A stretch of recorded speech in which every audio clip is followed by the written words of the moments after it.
Oke, kita lanjutkan mengenal sifat Allah al-mumit. Artinya maha mematikan. Perhatikan gambar berikut ini. Ada burung yang mati dan ada pepohonan yang mati. Ini yang membuat siapa? Allah, ya. Yang menghidupkan itu Allah, yang mematikan juga Allah. Sekarang kita baca ya. Pengertian al-mumit. Allah bersifat al-mumit. Artinya Allah maha mematikan. Semua makhluk hidup pasti akan mati. Semua makhluk yang hidup pasti akan mati. Sebagaimana firman Allah dalam Al-Quran surat Al-Ankabut ayat 57 yang artinya tiap-tiap yang bernyawa akan merasakan mati. Kemudian hanyalah kepada kami Allah kamu dikembalikan. Semua makhluk hidup ya, manusia, hewan, tumbuhan, semua yang hidup itu pasti akan mati. Tapi tidak ada yang tahu kapan datangnya kematian itu.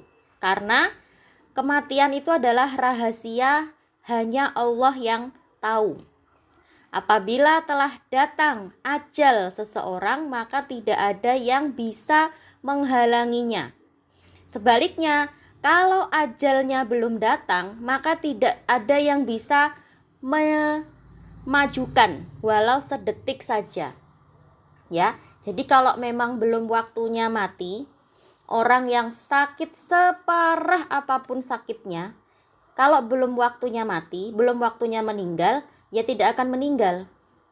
Ya, pernah nggak dengar ada kisah anaknya raja Arab?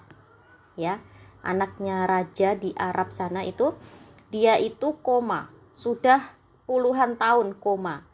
Koma itu maksudnya apa? Koma itu artinya dia itu pingsan, ya, tidak sadarkan diri, nggak bisa ngapa-ngapain, seperti orang mati, ya, seperti orang mati. Tapi dia masih bernafas, ya. Jadi orang pingsan itu kan seperti orang mati. Nah, itu sudah terjadi puluhan tahun. Sudah terjadi puluhan tahun dia sakit seperti itu, nggak bisa ngapa-ngapain, hanya tidur saja, ya. Tapi dia masih bernafas. Nah, karena apa? Karena belum waktunya meninggal.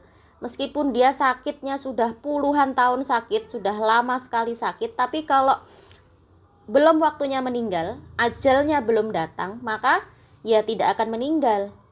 Ya, sebaliknya tidak bisa dipercepat juga.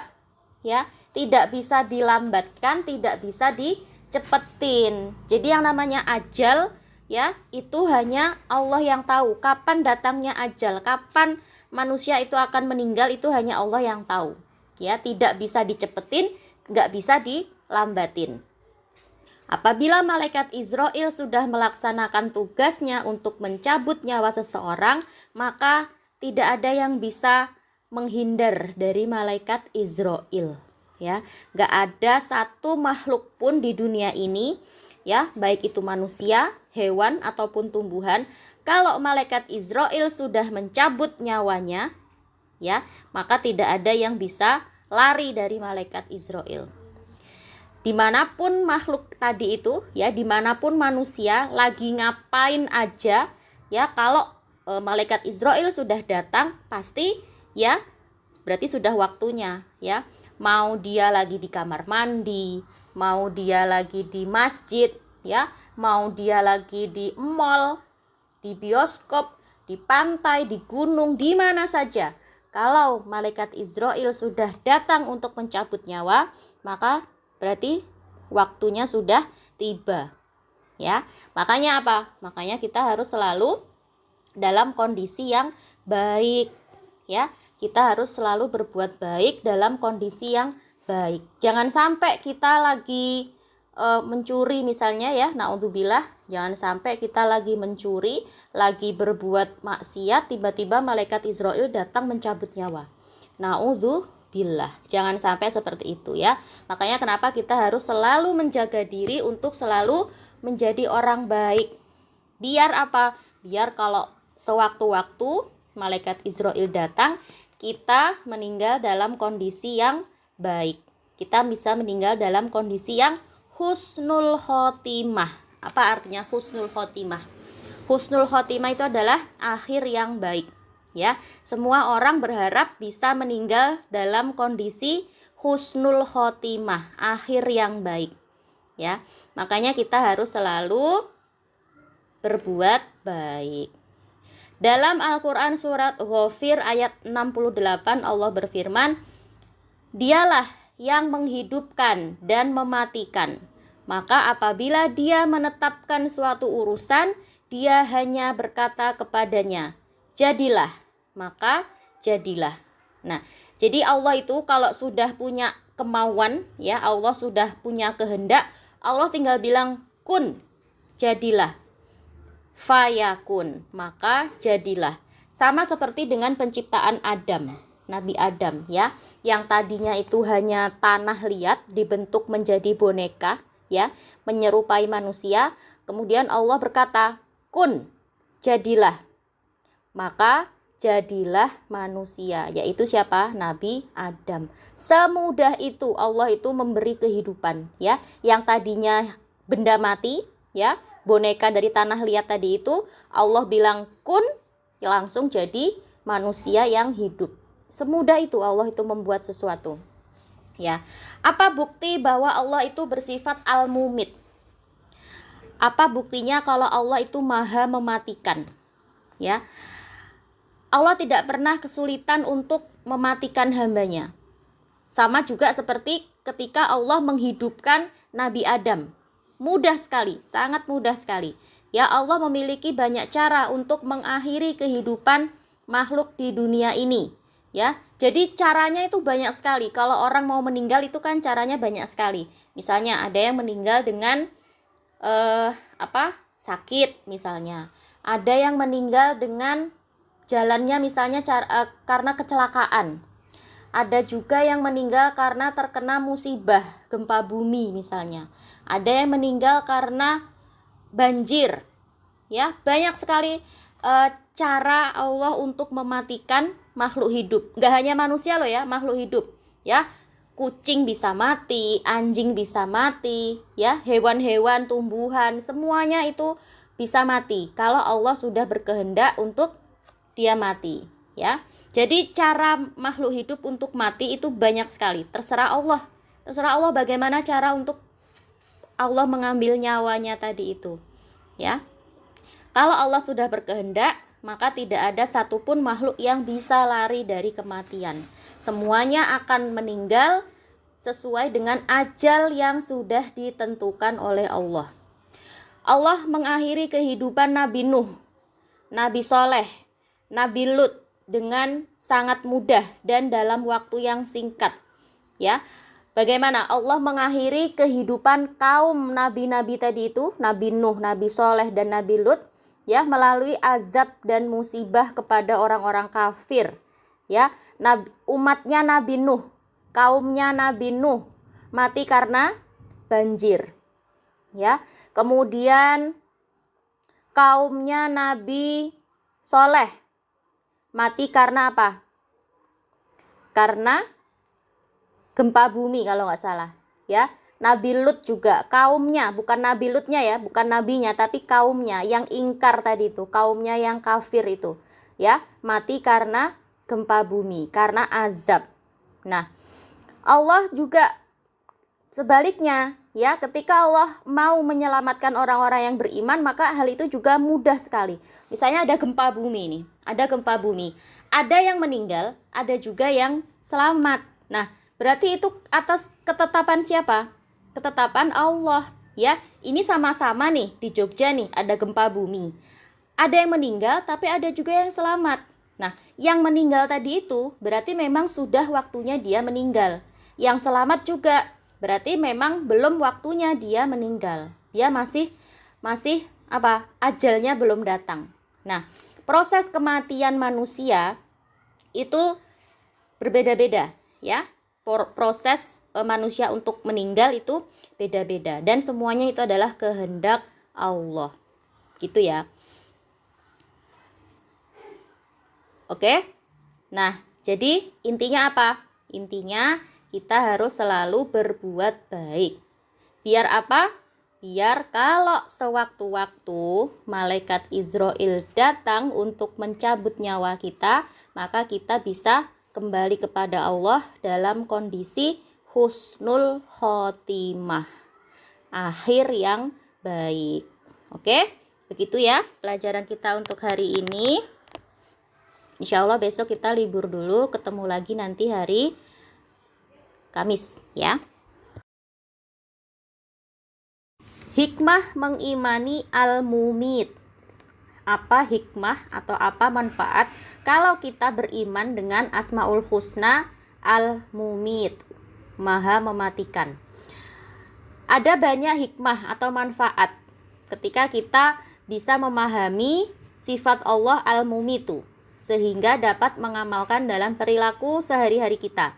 Apa saja hikmah atau manfaat itu? Yang pertama, mengekang hawa nafsu supaya tidak melanggar larangan-larangan Allah ya. Kalau kita beriman bahwa Allah itu bisa mematikan makhluknya kapan saja, berarti kita ada apa namanya?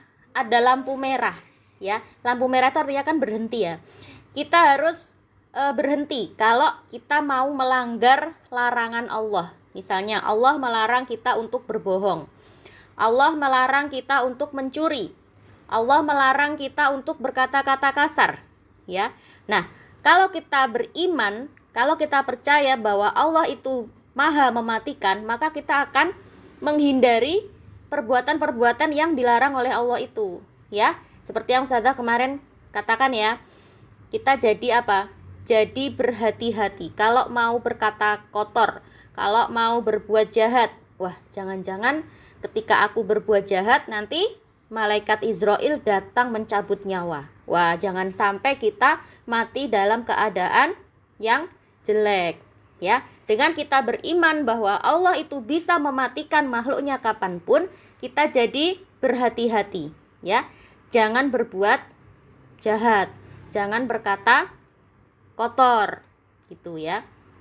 Kemudian yang kedua, menegakkan amar ma'ruf nahi mungkar. Apa yang dimaksud dengan amar ma'ruf nahi mungkar? Amar ma'ruf itu artinya menyuruh kepada kebaikan, mengajak kepada kebaikan.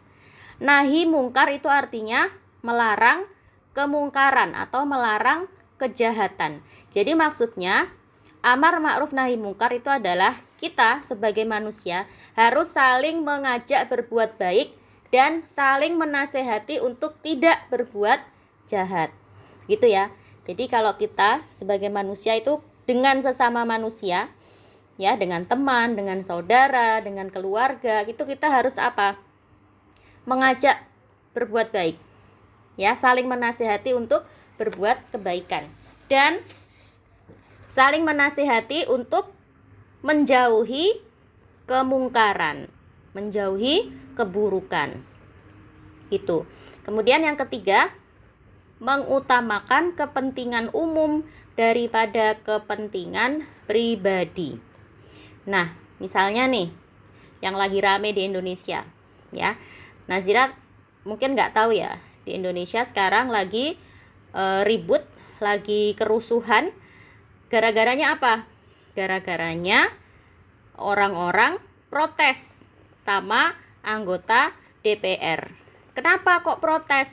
Karena anggota DPR itu gajinya banyak sekali. Sedangkan orang-orang rakyat Indonesia sekarang lagi kesulitan, ya. Banyak orang-orang nggak punya pekerjaan, ya.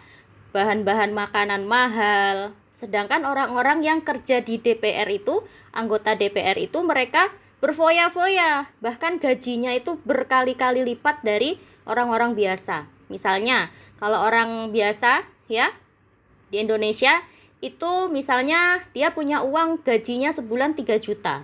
Kalau anggota DPR itu sebulan bisa 250 juta lebih. Nah, akhirnya apa? Orang-orang tadi protes ya, yang seharusnya anggota DPR itu bekerja untuk rakyat, tapi justru apa? mereka bekerja untuk kepentingannya dirinya sendiri. Gajinya tadi itu apa? Digunakan untuk foya-foya. Mereka kerjanya nggak benar gitu. Orang DPR tadi itu dianggap kerjanya tidak benar, tidak amanah. Mereka hanya mementingkan kebutuhannya sendiri. Mereka hanya memikirkan kepentingannya sendiri. Nah, itu ya. Berarti apa? Bisa dibilang orang-orang anggota DPR tadi itu mereka tidak mengimani Asmaul Husna Al-Mumit. Mereka tidak takut dosa. Mereka nggak takut ada Allah. Ya, padahal mereka sudah apa? Korupsi. Korupsi itu artinya mencuri ya. Mencuri uang negara. Ya, itu namanya dia nggak takut. Kalau sewaktu-waktu malaikat Israel datang mencabut nyawa, sedangkan mereka dalam kondisi yang seperti itu, mencuri, ya, tidak amanah, ya, menipu rakyat. Nah, itu. Kemudian yang keempat, memperbanyak amal kebaikan dengan dilandasi oleh mengharap keridhaan Allah. Kalau kita beriman, kita percaya, kita meyakini bahwa Allah itu bisa mematikan kita kapan saja, ya, maka kita akan berlomba-lomba untuk memperbanyak amal kebaikan. Kita akan berlomba-lomba untuk berbuat baik sebanyak-banyaknya, ya. Itu ya. Terus selanjutnya, selalu mengingat kematian. Nah, kalau kita beriman dengan Asmaul Husna Al-Mumitu, maka kita akan selalu ingat dengan kematian. Ya. Allah itu bisa loh mengambil nyawa manusia itu kapanpun, dalam kondisi yang bagaimanapun. Ya, misalnya lagi nonton bioskop. Pernah nggak Nazira nonton bioskop? Pernah? Nah, misalnya lagi nonton bioskop, tiba-tiba ada gempa bumi.